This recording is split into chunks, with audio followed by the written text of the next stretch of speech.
What did you want to include or achieve but couldn't in this game?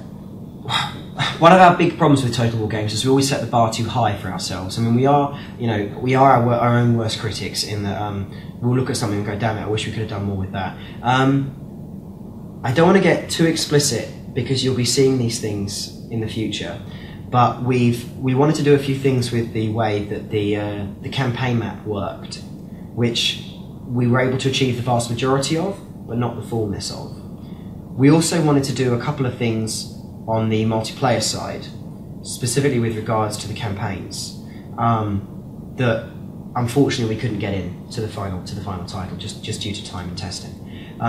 So I think you'll be seeing those. Whenever we get a list of things we wanted to do, we tend to put them in our bank for the future. So if we go, all right, look, that didn't make it, but it was a bloody good idea, we've got to make sure we do it. We do our best to ensure that it's incorporated in a future Total War title. So there are a number of things, like I say, that came about, especially with regards to like the campaign side, and with the maps and things that we're looking to do in future that's going to be cool. Another few things as well that we wanted to do with regards to the interface and UI side. We're again looking to do some more with that in the future.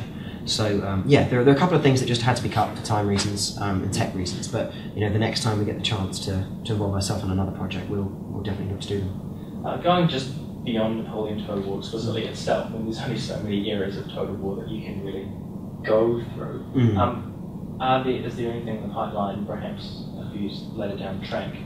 I would say on new edition to quote a historian that I've unfortunately and awkwardly forgotten, history is infinite. So we can take a tiny period, let's say a war between two leading families that lasts a year, and we can blow that up into days and weeks and basically create a game out of a micro period. We can take a massive period like the First or Second World War that spans several years and involves huge nation states, and we can turn that into a whole campaign game. So it's not that there's not enough history or that we're going to run out of history, it's that we have to approach bits of history differently. And we can certainly do that, as we're proving to ourselves with Napoleon, and the whole 2-week turn time thing and everything else. It's going to be interesting. I would say watch this space, because we have some interesting ideas for the future.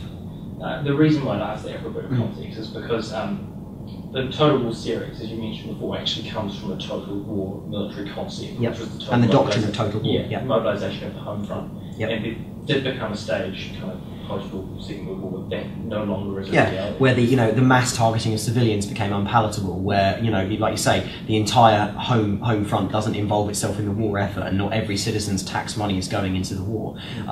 No, so you're quite right. The limited skirmish kind of philosophy and the conflict philosophy that kind of begins after the end of the Second World War, it is a difficult period to face in terms of Total War. But then the great thing about our games has always been that it's about playing with history. It's about setting history up as it was right at the start, and then letting the player do whatever the hell they want with it. So just because these things were set up in a certain way doesn't mean they have to be that way.